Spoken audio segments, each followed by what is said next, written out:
welcome back to another episode of Single in the City. I am your lovely co-host, Tiara Berry, joined by my favorite co-hosts, Genesis Moore and Justin Gilbert. And we're so excited for tonight's conversation. So, one of my favorite segments to start out with is asking for a friend. So, today's question from one of our friends is, what are the different levels of dating? What does that look like? Yikes. It'd almost be easier to think of them as phases. Like when I think about a building, of course, you start with the foundational elements and then you build on that foundation. So if it were looked at it in phases, we could say building phase. No, I'm sorry. Meeting phase. Building phase. Okay. Courtship. And decision phase. I'm here for it. Okay. So you said meeting phase, phase. You gotta meet them. building phase. Yep. So this is like, what's the building phase? So building phase would be where you have mutually agreed that you deem each other worthy to invest in.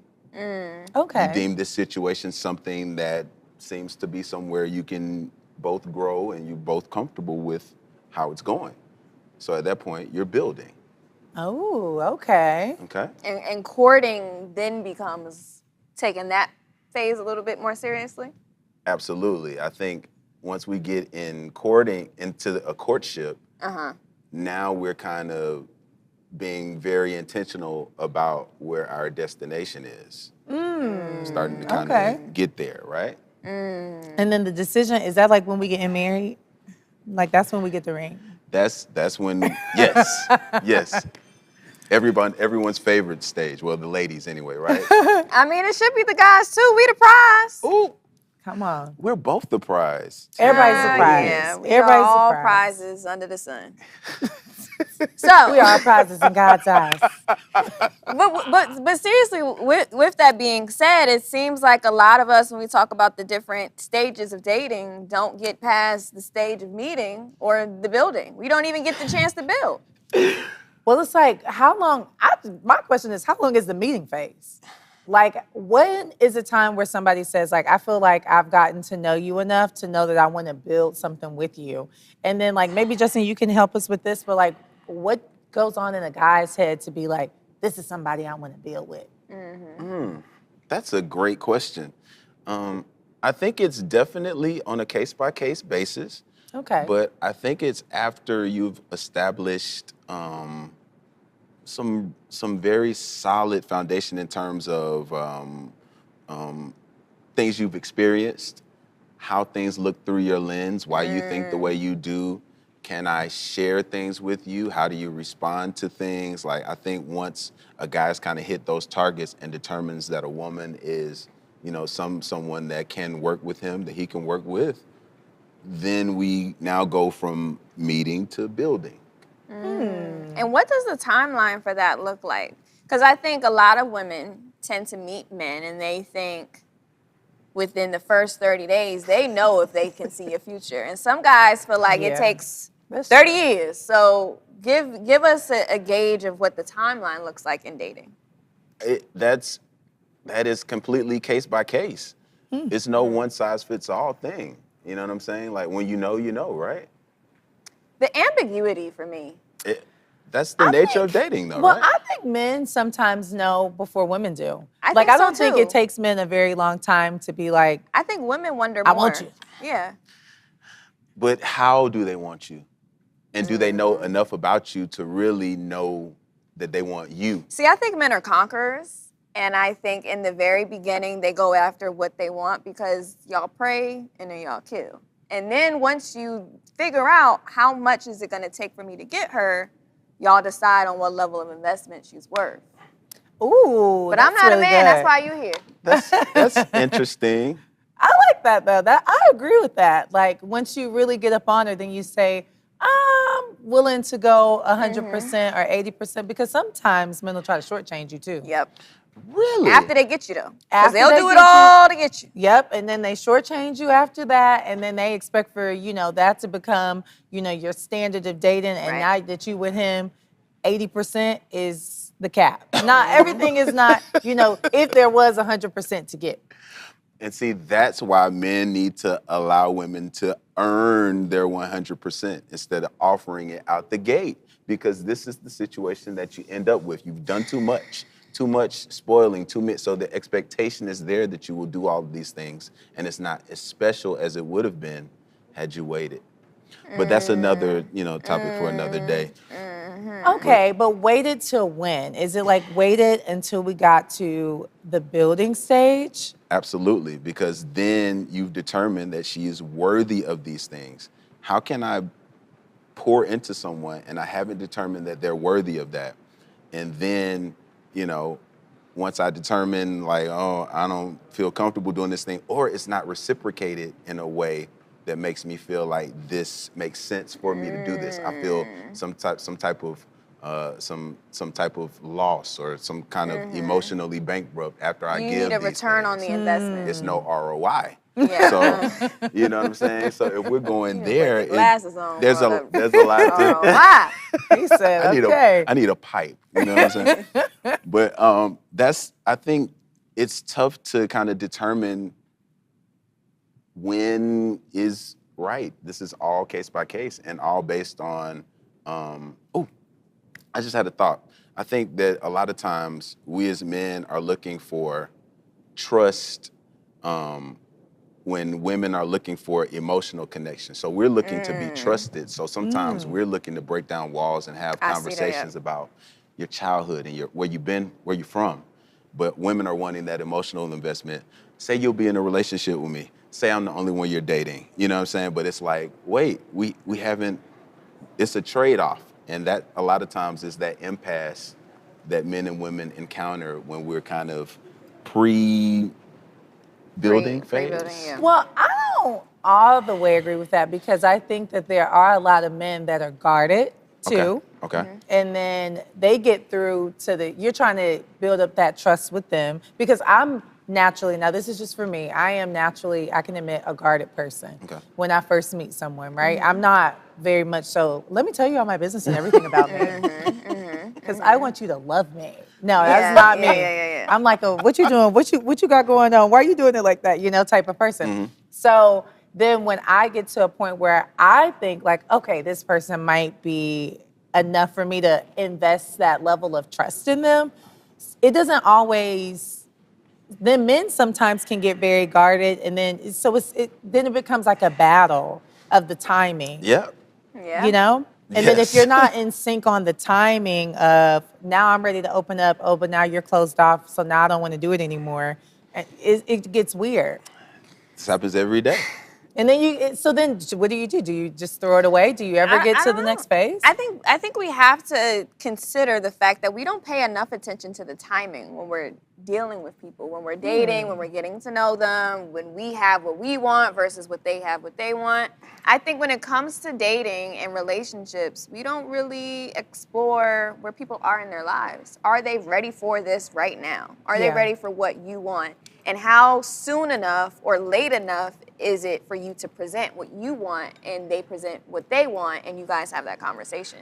Is that something that you talk about on a first date? Definitely not. Not a first date. But I do think that it's important to talk about it in the meeting stage. In that way, not everybody's time is wasted. So it's like maybe around like the third or fourth date, it should be a conversation on what are you really looking for? Where are you at just in your life? And I think a lot of times some people can go into it where I want to be married, but it's like you've done none of the personal work that it takes to be married. Or you just got out of a relationship, or you just got out of a marriage and you want to be married again? It's like I want $1 million like right now, but do I have the capacity, the bandwidth to really know what it's like to pay taxes on that? Right. Do I know what it's like to, So it's so many different things. Everything comes with a learning curve and a level of investment that you have to put in as far as from a knowledge perspective, on yourself. Like just know what you want, Yes. So I think it's something that should be definitely discussed, but it should also be a two-part conversation on what are you doing to kind of make that happen. dream a reality, you know? Yeah. Wow, that was absolutely thought-provoking, Genesis. Wow, thank you. Stay with us, folks. We're gonna take a brief commercial break. We'll be right back after these messages.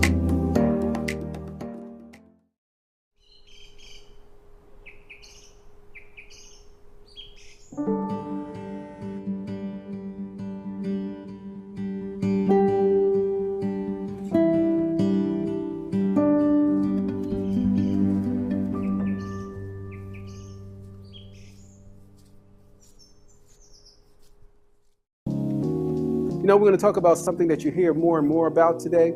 Seems like you hear about it more than we ever did before, and that's dementia. It's not just old folks' disease. It's not just old folks need to worry about it.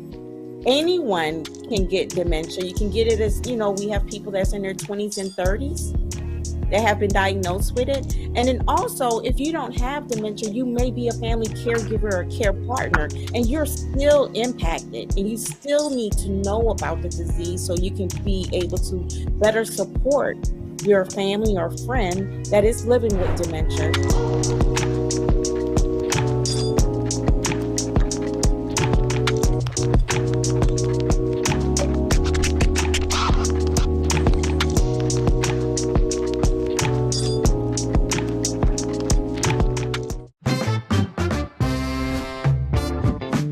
Y'all didn't know the answer to this, but John P. Key is your name, but what does the P stand for? The P actually stands for Prince. Dr. Scott and Brian Scott, years ago when I signed my first deal, they ran with it and started the Prince of Gospel, but that's where it came from. Lizzie and John named me John Prince Key.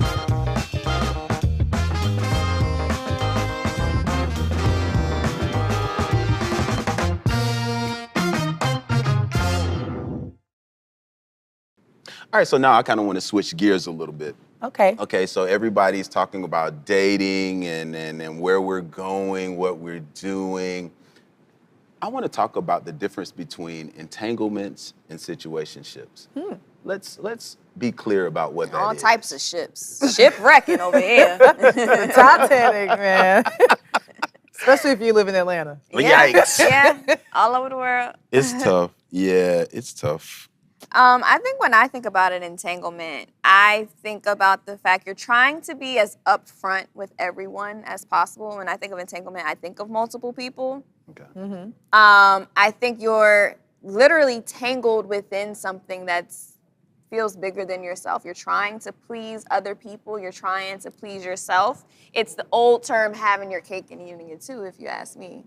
But similar to having your cake and eating it too, you can be in a situationship.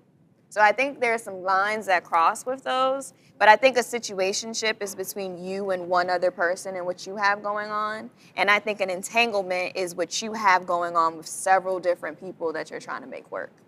I agree. That's very And you good. know, I don't know if you guys saw this on social media, but Kirk Franklin had this video where he's talking about when the guy gets married and he's had these different types of women in his life while he was dating that one woman. And then you get married and you put all that pressure on her and how she crumbles under that pressure. Did you guys see that video? I did see something like that. So I look at that as a perfect example to describe like entanglements. Like entanglements are things where, like you said, like we're dating, but we've been dating like, you've been dating me and 5 other women this whole entire time.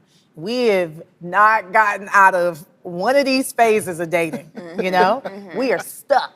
And because we're stuck, now it's causing all these different emotions out of me. Yeah. Emotions out of you that you might not even be willing to give because of my emotions. Wow. You know, and now we're in this kind of like phase of, do we stay together? Do we not? Should we just call it a quits? Like, you know what it is? Do we cut everyone off for each other? When does that happen? When does that happen? When do I say, you know what, I'm done. I'm out the league. I'm done playing. It's just you. Justin, when do y'all say that? Courtship phase. Courtship. Oh, courtship. Okay. Okay. Courtship phase. This In is which start comes phase. Yes. directly after meeting and then building. So Yeah. meeting, building, now we're in courtship. Now you have said, I'm focused. You are my lady. Come on. That's what you said, right? Yeah, that's the one. So I think the difference between these situationships and relationships or whatever, that's not it. What is it? Situationships and entanglements. Yeah. I think, okay, first of all, they're all relationships. And the only difference between any relationship, the one we have with our postman, with our parents, is the parameters and the expectations. Okay. So while I can totally, first of all, I think you put it down so good right there, Tiara. Like it's trying to manage these multiple things. Yeah. And then that situationship is, I guess, is that in the building phase? Is this pre-courtship? It is. I think it's, honestly, I think a situationship can even occur after that. I think the situationship is that 3/4 of a decision. Because the situationship is, look, I don't want to do this without you. I just don't know if I can always do it with you. Oh, You know what I'm saying? That's really good. I can't live without you. But can I live with you forever?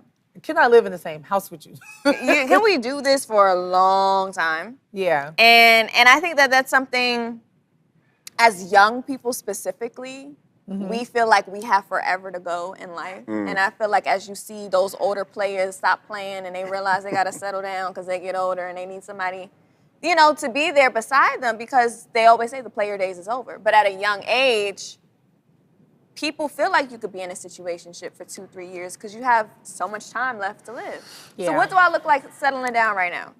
I think, though, a key thing is situationships, from my perspective, seem to be imbalanced.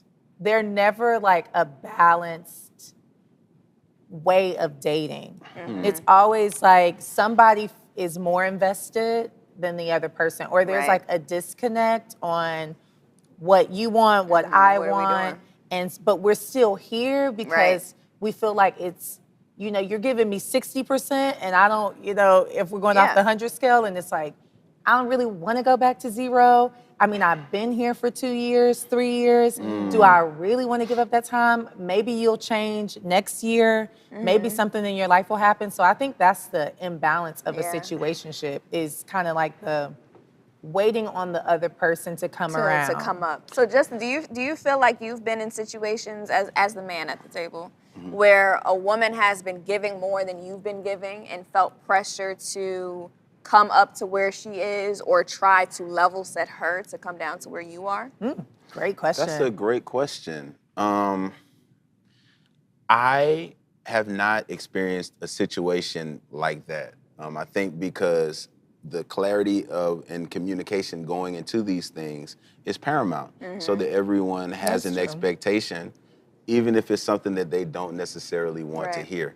Now, I have had women where I've given them very clear communication about where I'm at, what I desire right now. And, they've still proceeded as though I've told them we're in, courtship phase. You know what I'm saying? So they weren't you gotta listening. steer her back into the direction. Well, I mean, how often it's very uncomfortable conversations, but you say things to try to level set and remind folks of what was discussed initially, and even give them some bad news from time to time. Hey, where you at?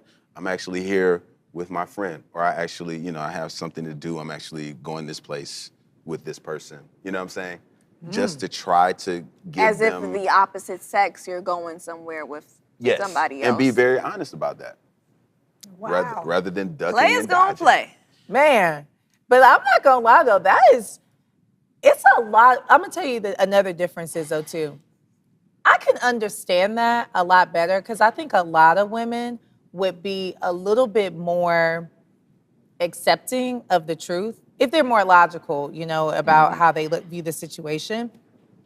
But then if you're caught up in what you want it to be in your imagination, like, because sometimes as women, what we do is we like, this is my man, we're gonna get married in 2 years, we're gonna have our first baby, it's gonna be a boy, his name is gonna be Harold, and then from there, we're gonna have a little girl. And then for the guy, they're like, whoa, Whoa. back to reality. I don't want those things. You want those things. You're putting that on me. But when you have that certain level of communication, I think for men, it's a lot more women that would respect that as opposed to the line. I'm gonna tell you something. I'm not only gonna respect it, I'm gonna reciprocate it.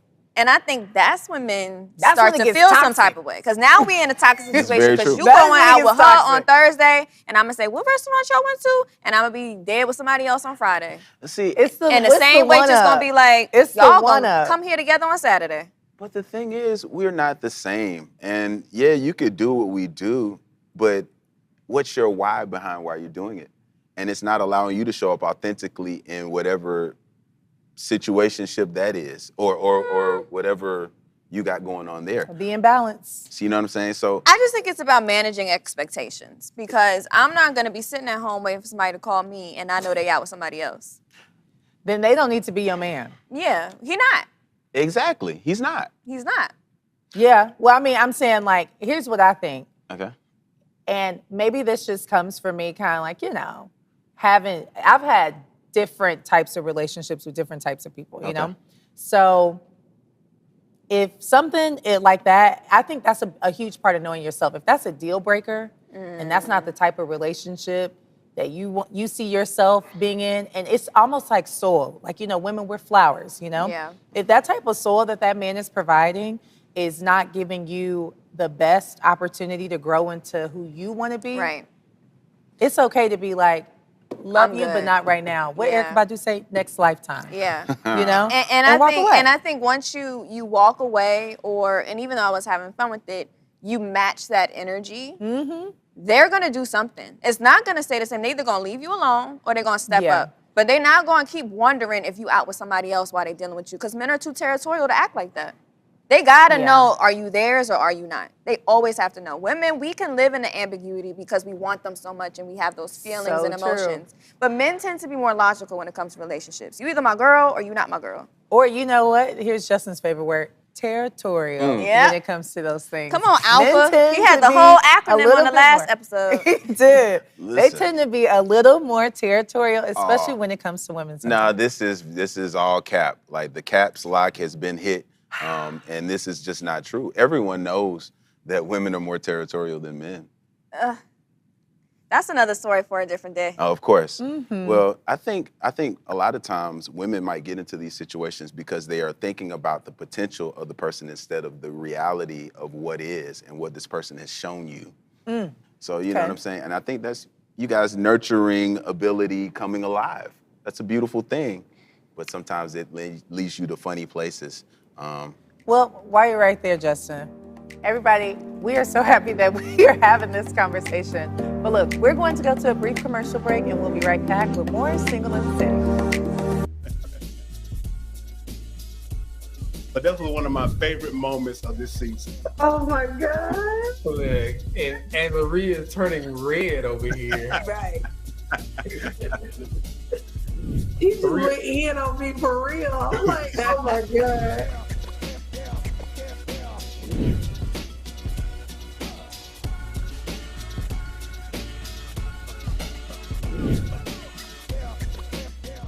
What's up, House of Hope? It's the Flavor King, and welcome back to Cooking with Flavor KL.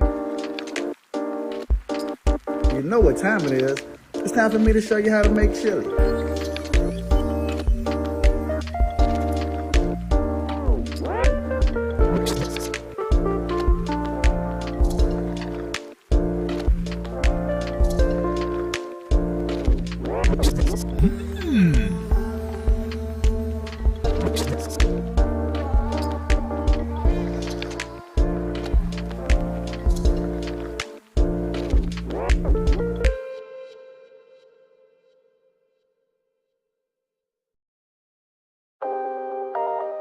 How do you decide what is a priority at the moment versus something that you can complete at a later date? What feels right in the moment?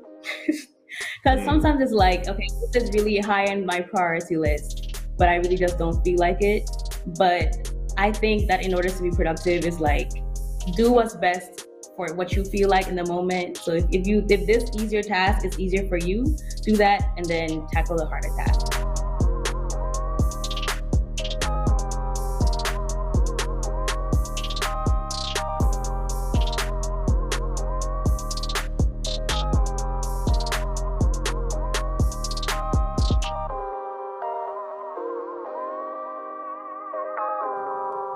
everybody, and welcome back to Single in the City.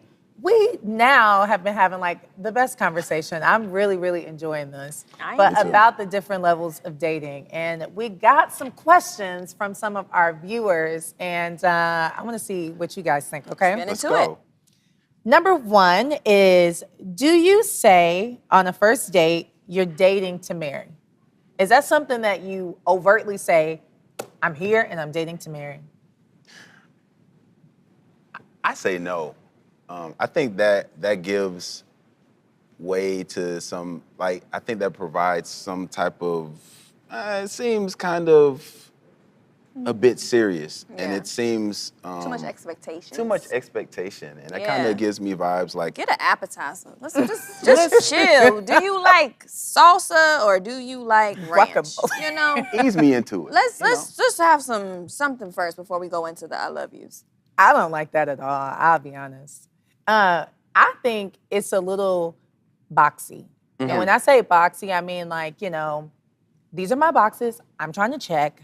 I want to get married. It's by this time. Do you do this, and this? Or are you this, and this? And then it's like all this unwarranted pressure to the other person. Like, let me try to be this way because this is what this person is looking for. Yeah. Am I stupid if I Now, don't? I remember on a first date, and it's the person that I've been with them for a while. And on the first date, they told someone, either she's my wife or like, I want to marry her or something like that. But it was so playful, but it was cute, it was fun. But you could see that's cute. It was something there, but it didn't mean that we were together at that moment. But I think you can kind of see the direction you want to go with the person. You don't just always know how fast or where to, but you know the direction.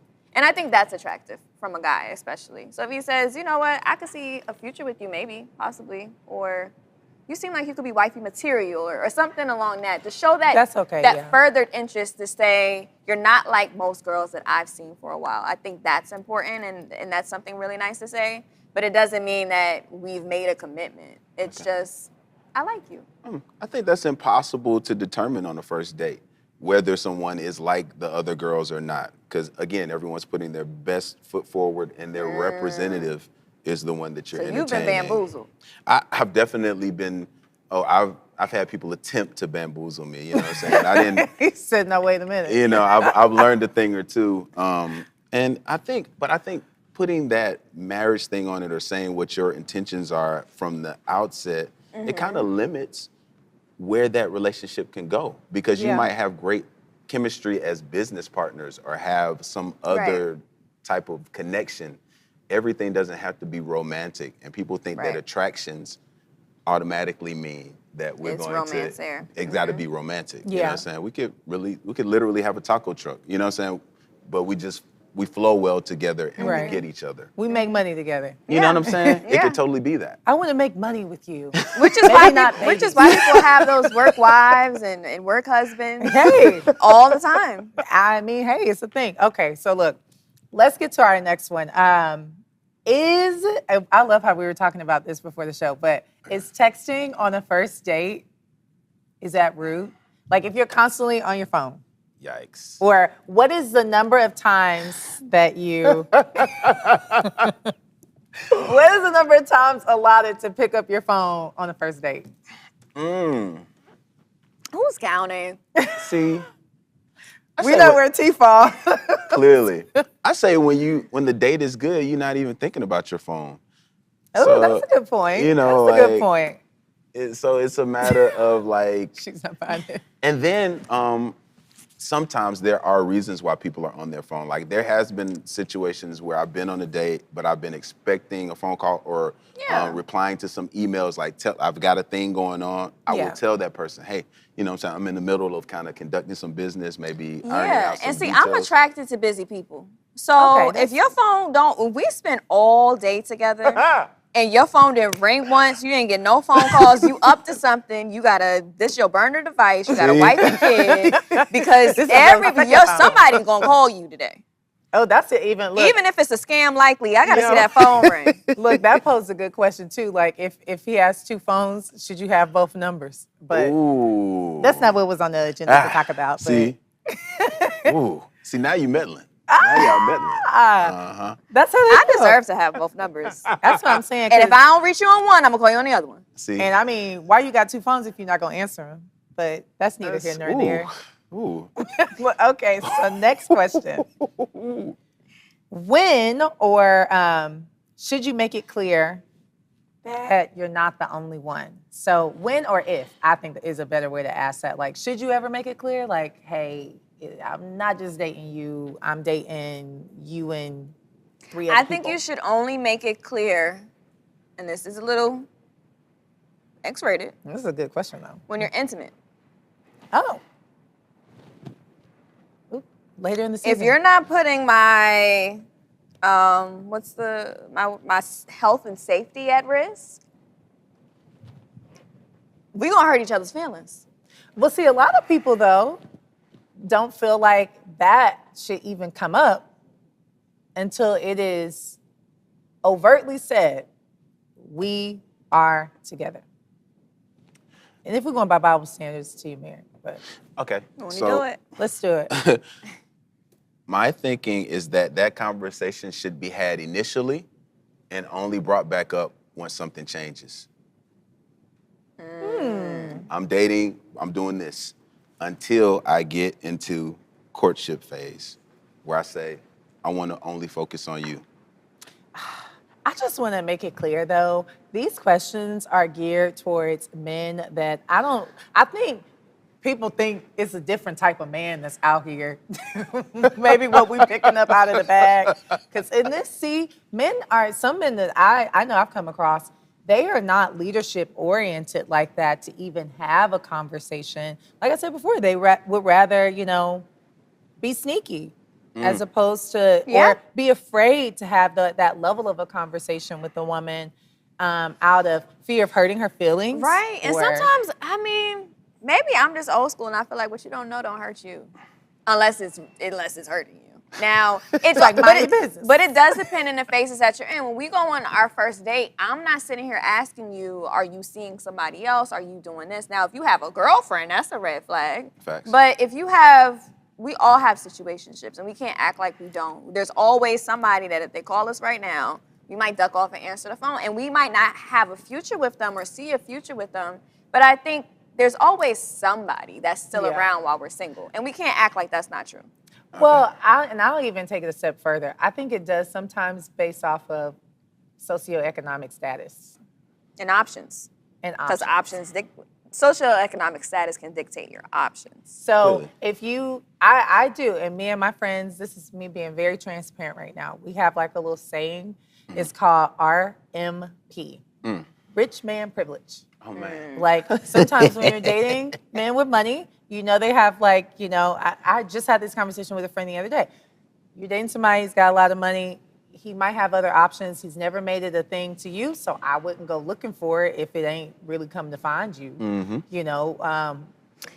it depends on the type of rich man because a lot of people with money be corny. So he might think he have options, but it's only options because he's paying them to be an option. Still an option. I guess. But you know what I'm saying? I do know what you're saying. It's like a lot of guys with money are corny. So it's like, I don't want you just because you got money. Well, no, I'm just saying, though, like, that's just one element of why Now, if he bossed it's not up something and that's he always cool talked and about. He dope, and you could tell by the way that he moves that it's the socioeconomic status is there because he get into it versus just he got money, And I think that's the most attractive part is he's on his way somewhere and you can fall in love with that. Yeah. But I think just because you have money doesn't make you cool.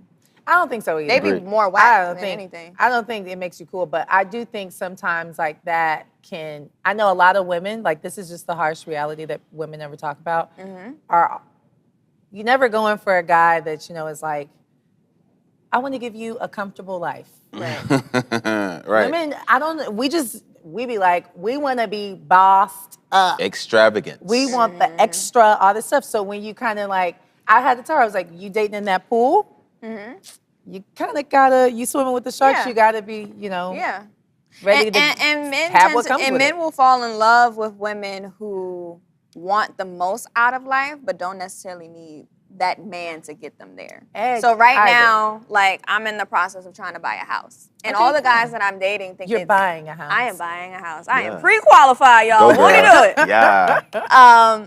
But the guys that I'm dating know that with or without them, I'm gonna have me a house. Yeah. And they are attracted to the fact that I'm young and willing to do it on my own, and I'm not waiting for someone else. That's beautiful. And it has nothing to do with exactly how much I make or what my house even looks like. It's just the simple fact that I'm willing to do things for myself, and that shows the character traits. Yeah. And I think that that's what women should be attracted to, is a man that is on a mission to do things, and a man should be attracted to a woman that's on a mission to do things. And if they could build Purpose. together, great, awesome. But you don't need them as a meal ticket to get somewhere, and the guy doesn't see you as an opportunist. Indeed. Exactly. I think it's important to insert here that the woman that asks for nothing gets everything. Right. That is so true. I agree with that. So he gonna get you flowers, ladies, just not on the first, second, or third date. You got to build up to it. Stay down long 'Cause enough. where you we come going? up. You build it. What is it? It's Meeting. building, courtship, and decision. And what's the decision? Yes or no? At that point, I do will or you- no? will- Or? I do or not. don't. I do or don't. You know what I'm saying? So that do his part or In the not. sight of God. That is Dearly beloved, hilarious. we are gathered here today. Well, look, that's our time, everybody. We have thoroughly enjoyed this conversation. Yes. And please tune in to us for next week. Once again, I'm your host, Genesis Moore, my lovely co-host, Tiara Berry, Mr. Justin C. Gilbert, and we will see you all next week for another episode of Single in the City. Good night. You're my lucky strike. Love the